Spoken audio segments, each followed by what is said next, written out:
She was 3 years old, dragging a mattress through the marble hallway of Seoul's most dangerous building, and the man watching her from the shadows had ordered 17 executions before breakfast. He didn't move. He didn't breathe. Because the little girl wasn't afraid of the dark, and somehow, that broke him completely. Dual introduction. The Hansung Tower stood 60 floors above Seoul's Gangnam district, like a blade pressed against the sky. Nobody questioned who owned it. Nobody questioned anything about Jang Dong. He was 41 years old, broad-shouldered, quiet in the way that made grown men sweat. His organization, the Black Crane Society, controlled 3 districts, 2 ports, and enough politicians to rewrite city ordinances over dinner. He had a penthouse on the 58th floor, with floor-to-ceiling windows, a walk-in wardrobe larger than most apartments, and a silence so permanent it had started to feel like a living thing. He hadn't slept properly in 6 years. Not since his daughter died. He never spoke about her. Nobody dared ask. 3 floors below, in the overnight cleaning rotation, Alice Mensa was on her hands and knees, scrubbing a lobby bathroom at 2:47 a.m. She was 28, Ghanaian American, built with the kind of quiet strength that doesn't announce itself. She'd come to Seoul 18 months ago chasing a nursing program that fell through when her funding collapsed. Now she cleaned floors at night and studied Korean medical terminology on her phone during breaks. Her daughter Zoe was 3. Zoe was currently asleep, supposedly, on a folded blanket behind the supply cart, clutching a stuffed rabbit named Biscuit. Alice checked on her every 11 minutes. Exactly. She had a plan. 6 more months. Re-enrollment. A different life. She just needed to survive until then. Down the hall, an elevator opened. Jang Dong stepped out in silence, unable to sleep again. He walked toward the window at the corridor's end. Neither of them knew the other existed. Yet, emotional spark, Jang Dong heard it before he saw it. A soft scraping sound, rhythmic, determined. He turned. At the far end of the 55th floor corridor, a floor currently under renovation and supposed to be empty, a tiny figure was dragging something across the marble. A foam sleeping mat, pink around the edges. The child gripping it had dark pigtails, star-print pajamas, and light-up sneakers that flashed faint red with every step. She was 3 years old. She was completely alone, and she was working. Jang Dong stood absolutely still. In 20 years of organized crime, he had trained himself never to freeze. Freezing got people killed. He froze. The little girl stopped, adjusted her grip, muttered something in English under her breath. Almost there, Biscuit, and kept pulling. She reached the service stairwell door, which was propped open with a rubber wedge, and disappeared inside. Jang Dong followed. 1 flight down, on the landing between floors, was a small nest. A blanket. A water bottle with cartoon fish. A torn coloring book. The little girl was arranging the foam mat with extraordinary seriousness, smoothing the corners, placing the stuffed rabbit at the center, like she was making a bed in a hotel. Then she looked up. She saw him. She did not scream. She did not cry. She looked at him the way only very small children look at dangerous things, with pure, uncalculated curiosity. "Hi," she said. Jang Dong's throat closed.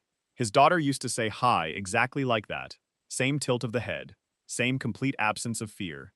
"Hi," he said back. His voice came out wrong, rough, like it hadn't been used in weeks. "I'm Zoe," she said. "This is Biscuit." He didn't answer. He couldn't. Resistance. Alice found him there 4 minutes later. She had noticed the supply cart moved. Noticed Zoe gone. Her heart had stopped and restarted in the same second. And she had taken the stairs 3 at a time. And now she was standing at the landing, staring at the most feared man in Gangnam, crouching in front of her daughter. Step away from her. Her voice was iron. Her hands were shaking. Jang Dong stood slowly. He raised both hands, palms out. The gesture looked strange on him, like a weapon learning to be a flag. "She's fine," he said in English. Flat, accented, precise. "I said step away." He stepped back. Alice crossed the landing in 2 strides, scooped Zoe up, pressed her daughter against her chest. Zoe said, "Mama, that's Jang." He said hi. Alice stared at him. Jang Dong stared back. His face gave nothing, but his eyes. His eyes had done something they hadn't done in 6 years. They had gone soft. "How long?" he said quietly. "Has she been sleeping here?" "That's not your concern." I own this building. The words landed between them like a dropped blade. Alice's jaw tightened. She recognized his face now. She'd seen it on the building registry documentation she'd had to sign when she joined the cleaning crew. Owner. Hansung Properties. Jang Dong. She knew what that name meant in this city. We'll be gone before morning, she said. That's not what I asked. 8 months, she said, before she could stop herself. Then she looked away. Her eyes were dry. She refused to let them be anything else. Forced proximity. He brought coffee. Alice didn't understand it at first. She was still standing on the landing, Zoe half asleep against her shoulder, when Jang Dong came back down the stairs carrying 2 ceramic mugs. Not paper cups, ceramic. From his penthouse. He set one on the step beside her without a word. She didn't touch it. He sat on the step opposite and drank his. Zoe reached out from Alice's arms and pointed at him. Sit, she commanded. I am sitting, he said. Good, said Zoe, and closed her eyes again. Something passed across Jang Dong's face. Gone before Alice could name it. The overnight staff has no childcare access, he said finally. Not a question. No. The policy. I know the policy, Alice said. I've read every policy in this building. 3 times. There's no provision, no subsidy, no flexibility. She looked at him. I tried to find another way. There isn't one. Silence. You're not afraid of me, he said. I'm terrified of you, she said flatly. But my daughter is asleep on my shoulder, and I'm not going to let you see that. He almost smiled. Almost. What are you studying? He asked. She blinked. What? Your phone. In the break room. Medical terminology. He paused. I have cameras. That's invasive, she said. Yes, he agreed, completely unbothered. Nursing, she said after a moment. I'm trying to re-enroll. I need 6 more months of savings. He nodded slowly, drank his coffee. She picked up hers. It was exactly the right temperature. Somehow that made it worse. Backstory unveiled. 3 days passed. Jang Dong did something he hadn't done in years. He asked questions, not through intermediaries, not in interrogation rooms. He found Alice on her break, sitting at the fold-out table in the service room, Zoe drawing on a paper bag beside her. He pulled up a chair. His security detail exchanged glances outside the door and said nothing. Tell me about Ghana, he said. Alice looked at him sideways. Why? Because you won't tell me anything else. She almost laughed, so she told him. Accra. Her mother, a nurse herself. The scholarship. Seoul. The program collapse. Lily's father, Zoe's father, who had stayed exactly long enough to matter and not long enough to help. Her mother back home, managing a small clinic with not enough medicine and too many patients. He listened without interrupting. That surprised her. Your turn, she said when she finished. He was quiet for a long moment. I had a daughter, he said. The table went very still. Her name was Suwa. She was 4 when he stopped, restarted. A car accident. 6 years ago. She used to drag her blanket everywhere, through every room in the house. Alice didn't speak. She called everyone Mr., he said. Even women. Zoe looked up from her drawing. Mr. Jang, she said seriously, do you want to see my dog? She held up the paper bag. It was a drawing of something that could have been a dog or a very ambitious cloud. Jang Dong took it from her. With both hands. The way you receive something sacred. It's perfect, he said. His voice broke on the last word. Just slightly. Just enough. Emotional bonding. Alice started noticing small things. A proper cot had appeared on the service landing. Not foam. A real folding cot with a fitted sheet. She'd asked the building coordinator. He'd looked uncomfortable and said it was a facilities upgrade. She knew it wasn't. A printed sheet appeared in the staff break room. City childcare subsidies, nursing re-enrollment grants. Written in plain language, 3 steps to apply, contact numbers included. Every overnight staff member got a copy. She knew who'd done that too. On a Thursday evening, Zoe escaped the supply cart again. Alice found her 2 corridors over, sitting cross-legged on the marble floor across from Jang Dong, who was also sitting cross-legged on the marble floor, which for a man in a $10,000 suit was remarkable. Zoe was teaching him how to draw biscuit. Ears bigger, Zoe instructed. Like this? No. Bigger. He made the ears bigger. Better, Zoe said generously. Alice stood in the doorway and felt something shift in her chest, something she didn't have permission for, something she immediately told herself to put away. She put it away. Later, walking back, Jiang Dong fell into step beside her. "She's extraordinary," he said. "I know," Alice said. "So are you." She stopped walking. He kept walking. She stood there for a moment, alone in the hallway, her heart doing something complicated and inconvenient. Then she kept walking too, the shatter point. It came from inside. One of Jiang Dong's lieutenants, a sharp-faced man named Quan, had been watching. Quan had run background checks on Alice without being asked, had pulled her immigration file, had found the expired work authorization buried in the paperwork. He brought it to Jiang Dong on a Monday morning with a thin smile. "She's technically undocumented, boss. Has been for 3 months. One call to immigration and—" "Get out!" Jiang Dong said. But Alice was in the doorway. She had come to return the ceramic mug.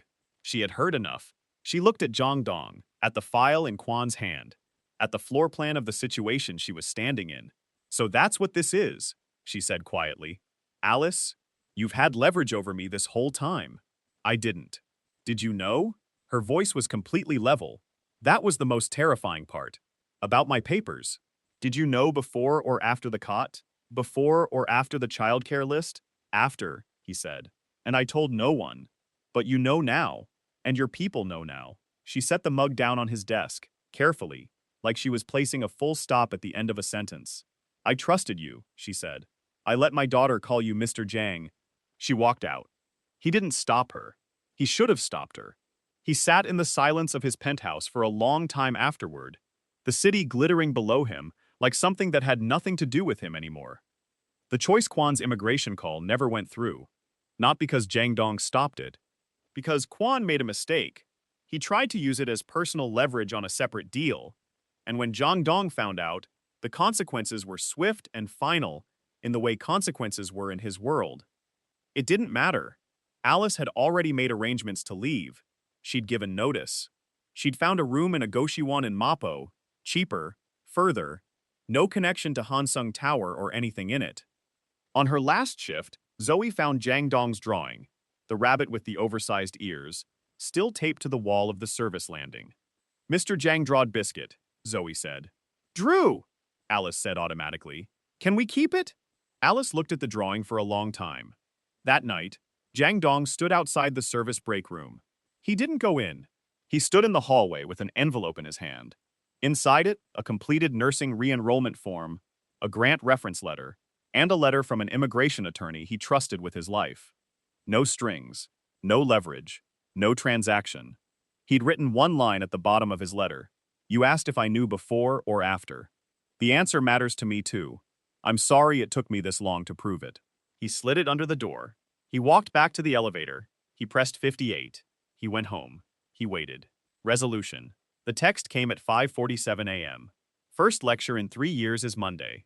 Zoe said to tell Biscuit. Jiang Dong read it standing at his window. The city going pale gold below him. Seoul waking up the way it always did. Loud, relentless, indifferent to small human things. He wasn't indifferent anymore. He typed back. Tell Zoe Biscuit says good luck. 3 dots appeared. Disappeared. Appeared again. She wants to know if Mr. Jiang is coming to her birthday. He stood very still. His assistant appeared at 7 a.m. to find him already dressed, already calm, holding a paper bag drawing of a rabbit with enormous ears. "Clear my Friday," he said. "The Busan meeting. Move it." He put the drawing next to the one Zoe had given him. The dog, or possibly the cloud. Both were now in frames, hanging on the wall of the most feared man in Gangnam's penthouse, beside a window overlooking a city that would never understand why they were there. He understood. 6 months later, Alice Mensa walked out of her first clinical placement in a nursing uniform. Zoe on her hip, the little girl wearing a red coat with yellow buttons that had appeared outside their door one morning with no note. Jiang Dong was leaning against a black car across the street. No entourage, no lieutenants, just him. Zoe saw him first. She threw both arms in the air. "Mr. Jiang." He crossed the street. He looked at Alice. She looked at him. "You're early," she said. "I didn't want to miss it," he said. She handed him Zoe. He held the little girl like she was the most natural thing in the world. like he'd been waiting 6 years to hold something this light. Alice watched the most dangerous man in Seoul let a 3-year-old fix his collar. And for the first time in a very long time, she didn't put the feeling away, she let it stay.